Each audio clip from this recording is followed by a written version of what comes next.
This week on At the Movies, we've got the exclusive early review of Harry Potter and the Half-Blood Prince. So we are so like the Sex and the City girls. Oh, no, we aren't either. Sacha Baron Cohen brings us his controversial follow-up to Borat. It's fashionista Bruno. You'll get over her. I don't want to get over her. In the romantic comedy 500 Days of Summer. You hit me with your car. It's pretty cool. Plus, Hayden Panettiere is the most popular girl in school, and I Love You, Beth Cooper. Times like these, dark times, it can bring people together. Take my hand. And they can tear them apart. These girls, they're gonna kill me, Harry.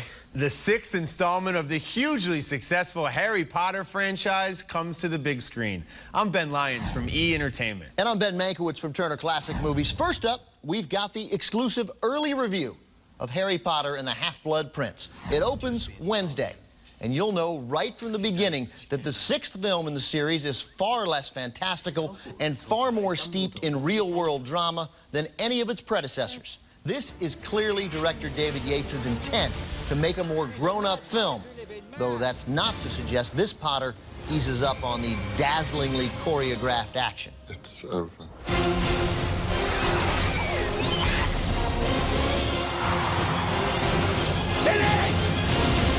Lord Voldemort's Death Eaters continue to menace here, but he has a new agent of destruction who's essentially, maybe even literally, made a deal with the devil.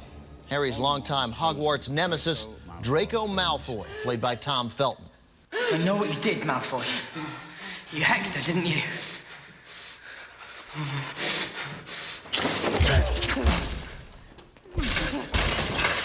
The look and texture of the film really stand out. It's a remarkable creation of another world, far superior to anything Terminator or Transformers were able to accomplish earlier this summer.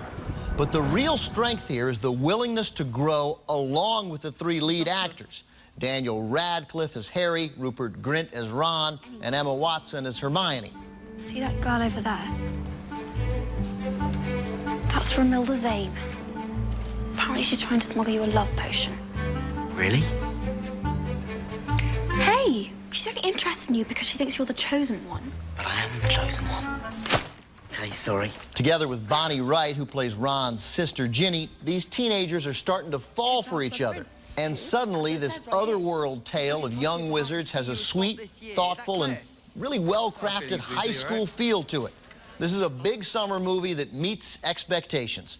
See Harry Potter and the Half-Blood Prince. Mank, I love how this film establishes that it takes place in the real world. It opens in London, but then, of course, goes to the world of Hogwarts and wizards, and is really masterfully shot by David Yates. This marks the second Harry Potter film that he's done. He did the fifth one. He signed on for the next two. Really comfortable now in the world, and some beautiful camera movements here that really engage you in the story. And, boy, what can you say about Daniel Radcliffe, Rupert Grint, and Emma Watson? They're so comfortable now in the roles, and just a wonderful addition to an already spectacular franchise. Yeah, the Muggle world, we see much more of that, and that makes this film, I think, just sort of grittier and much more realistic than any of the others. But again, I don't think that gets away from the fantasy that is Harry Potter. And lots of the film, of course, taking place in flashback to Lord Voldemort growing up as a young boy and his relationship with Dumbledore, which will be exciting for fans of the Harry Potter books to see that. And those scenes work really effectively in terms of moving the story forward. And we also get a new character, a new professor, wonderfully played, as always, by Jim Broadbent. Yes, well said. I think the film really sets up the next two installments of the franchise nicely. You should see the latest Harry Potter. Next is 500 Days of Summer. It opens in limited release next week, so this is also an early review. It's one of the best romantic comedies I've seen in recent years, thanks in large part to its completely original method of storytelling. Joseph Gordon-Levitt plays Tom, a hopeless romantic, who meets Summer, played by Zooey Deschanel, ever the realist who doesn't believe in true love. The film documents the 500 days of their relationship by jumping through the various peaks and valleys of their courtship, depicting the good times equally with the bad. We've been like Sid and Nancy for months now. Summer, Sid stabbed Nancy 7 times at the kitchen. I mean, we have some disagreements, but I hardly think I'm Sid Vicious. No, I'm Sid. Oh, so I'm Nancy. As we jump from day 387 to day 43, back to day 126, and so on, we begin to string and piece together their relationship and get a real sense of who each of these characters truly are. Levitt plays Tom as vulnerable, passionate, and hopeful that he can win Summer's affection. Summer, in turn, is spontaneous, unpredictable, and an elusive free spirit. Well, you're a perfectly adequate greeting card writer. Thank you. That was actually my nickname in college. They called me Perfectly Adequate Hanson. You used to call me Anal Girl. I was very neat and organized.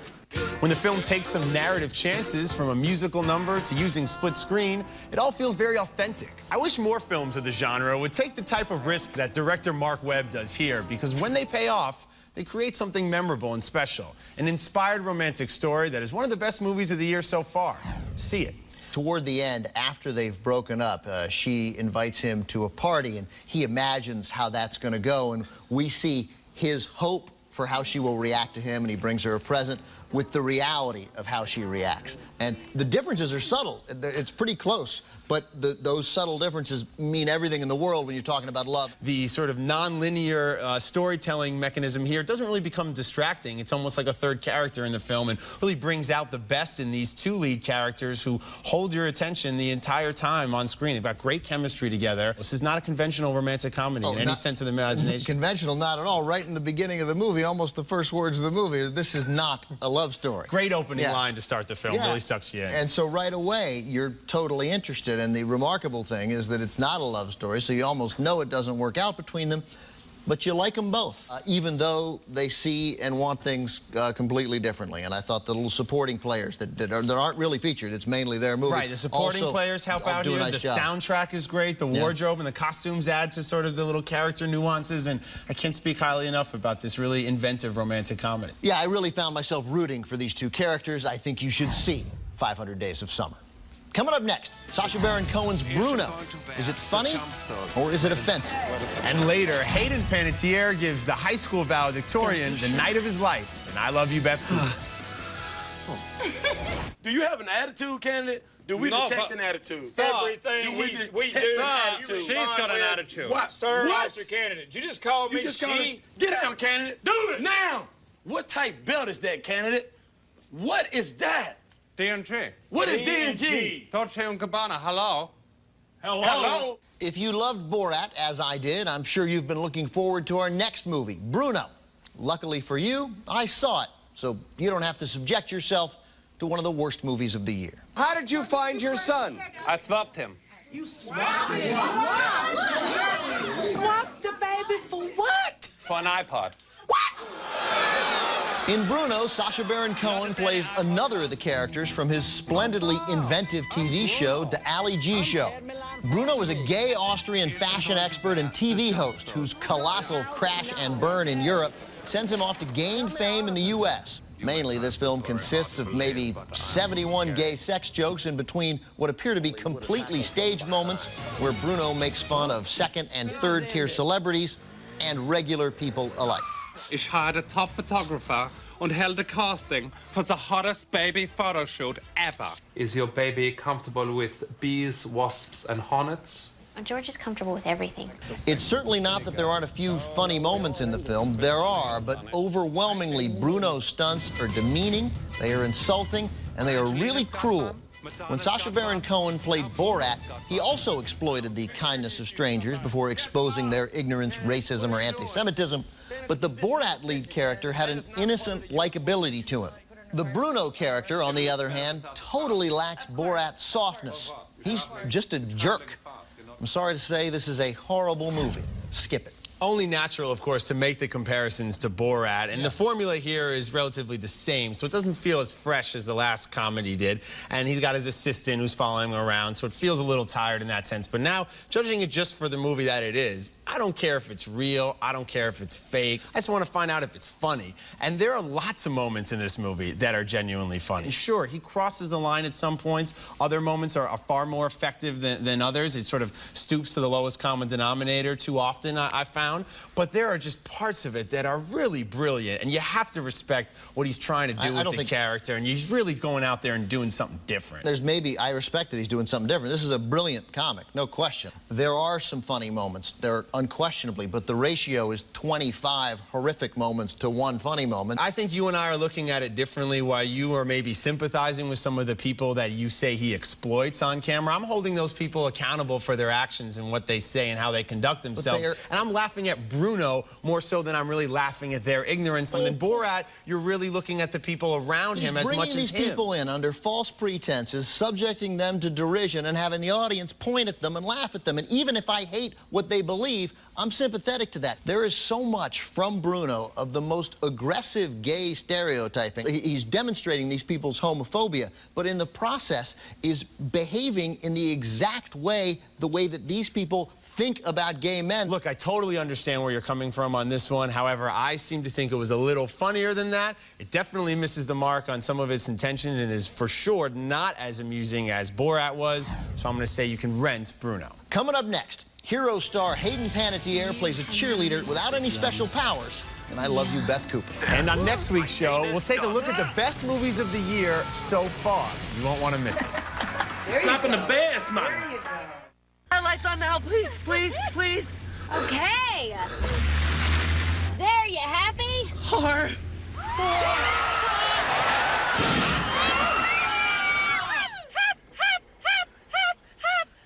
Sorry, I was unaware I was admitting that.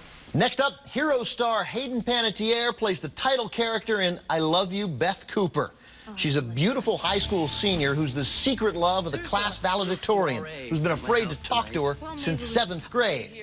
So naturally, he decides to pledge his love to her during his graduation speech. I love you, Beth Cooper. And yes, when I graduate, I'm not gonna keep hanging around my old high school like some kind of creepy loser who can't get an adult girlfriend. That's Paul Rust as Dennis Cooverman. And that opening speech set the film's bar high.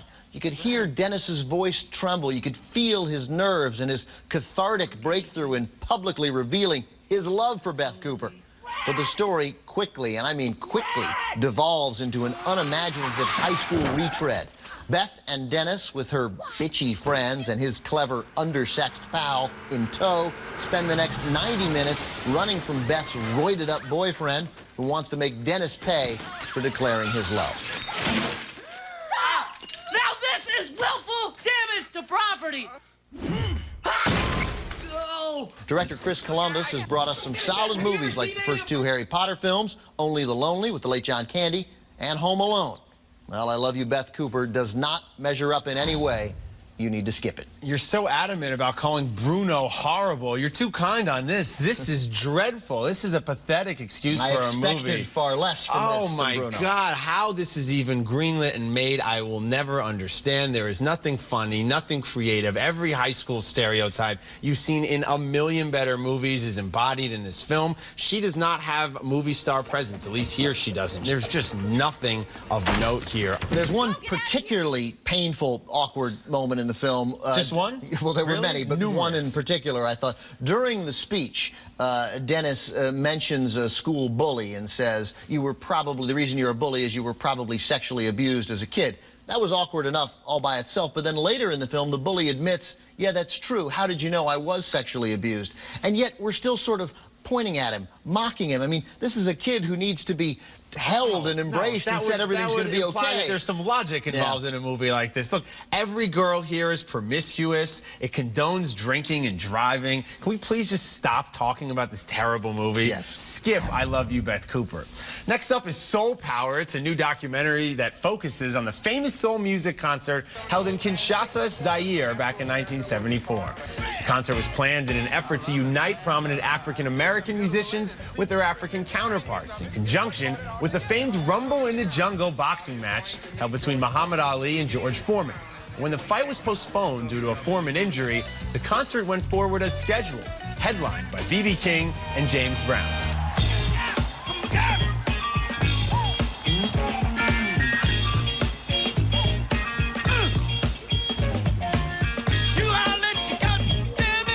Soul Power director Jeffrey Levy Hint makes a conscious decision not to shoot any additional footage years later. A little of each artist's set goes a long way here, and I would have rather seen less of that and more of the candid moments with Ali and the other musicians interacting with one another off stage, backstage, and with the people of Zaire. Those scenes are truly compelling. Passionate fans of the music will relish these archived images, while regular moviegoers will be entertained, but not moved by what they see. Nevertheless, I think you should rent Soul Power. There is a movie here, but it hasn't been made yet. This has no contextual structure at all. It is essentially the archive footage slapped together. You mentioned that there was no effort by the director to go and interview people today who are still around to put this in context. It desperately needed that. There is no context to be a much better all. film. Absolutely. The first third of the film does have some elements of a traditional narrative to it. A little. Of will we get the permits? Will the people show up? There's some of that is in the first part of the film, which is abandoned in the second half. Totally gone. Turns into performance footage. But that said, some of those images are really powerful and fun to watch. And to see James Brown perform, that stuff's compelling and interesting. And I love the moments with Ali. So lots to admire and like here. There's good archival footage. Ultimately, you're left bored without any context. Was it successful in Zaire? What did people in Zaire think about it? How did it end up relating to the fight? None of that there. It all had to be there. Some of it had to be there. And I think that for that reason, you should skip Soul Power. Well, coming up next, Drew Barrymore and Jessica Lange star in our DVD Out Now segment. Well, Mother and I are very entertaining, that's true. It's very difficult to keep the line between the past and the present. Time now to take a look at DVDs Out Now, guaranteed to be nominated for several Golden Globes and Emmys this year. It's my DVD pick this week, the HBO film Grey Gardens, from first-time writer and director Michael Soucy. The film was adapted from the famed 1975 documentary of the same name on Jackie Onassis' first cousins, the over-the-top Big and Little Edith Bouvier Beale, here played by Jessica Lange and Drew Barrymore. Soucy is able to go where the documentary does not, flashing back to the glamorous lifestyles of the eccentric New York socialites before they chose to live in solitude in their condemned and decaying East Hampton estate. Barrymore is just terrific as Little Edie in a well-executed film that shared a different side of this unique story. I think watching this movie would be enhanced if before you saw the HBO film, you went out and rented the original Grey Gardens, and then I think you will really appreciate just how good Drew Barrymore's performance is. Fascinating story and just wonderful characters. Great true-to-life story. If you're a fan of Sidney Lumet's 1957 directorial debut, 12 Angry Men, and what film fan isn't, then my DVD pick may be of particular interest to you. It's 12, a Russian reinvention of the story from director Nikita Mikhalkov. Like Lumet's masterpiece, 12 is the story of a jury determining the guilt or innocence of a young boy. However, Mikhalkov delves far deeper than Lumet into the motivations and prejudices of each of the jurors.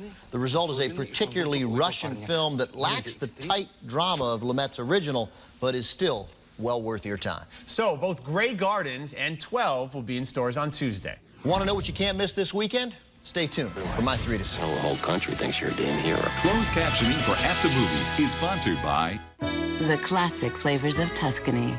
Inspiration for Fancy Feast Elegant Medley's Tuscany entrees. Restaurant-inspired dishes with long grain rice and garden greens. Is it love or is it Fancy Feast?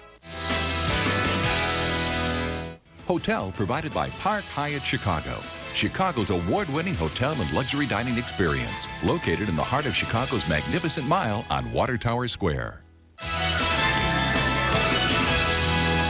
All right, recapping the movies on this week's show. Ben and I agree that the new Harry Potter and the Half-Blood Prince is something special. It opens on Wednesday.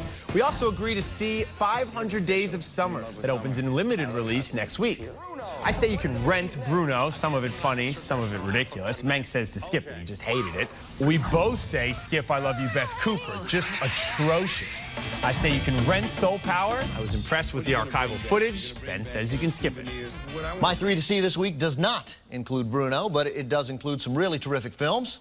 At number 3, now available to a bigger audience, Away We Go.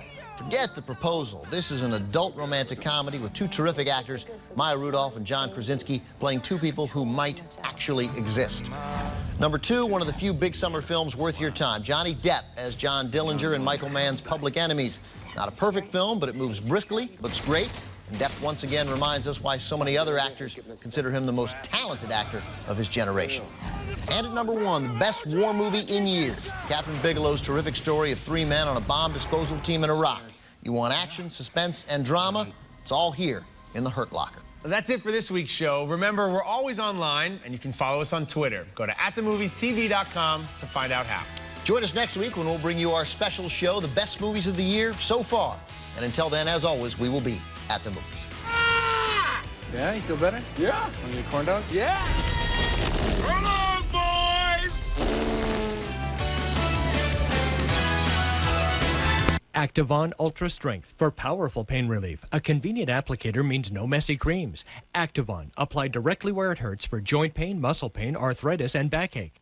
Need contact lenses? 1-800-CONTACTS has the most brands in stock, so you'll get your contacts right when you need them. 1-800-CONTACTS. We deliver, you save.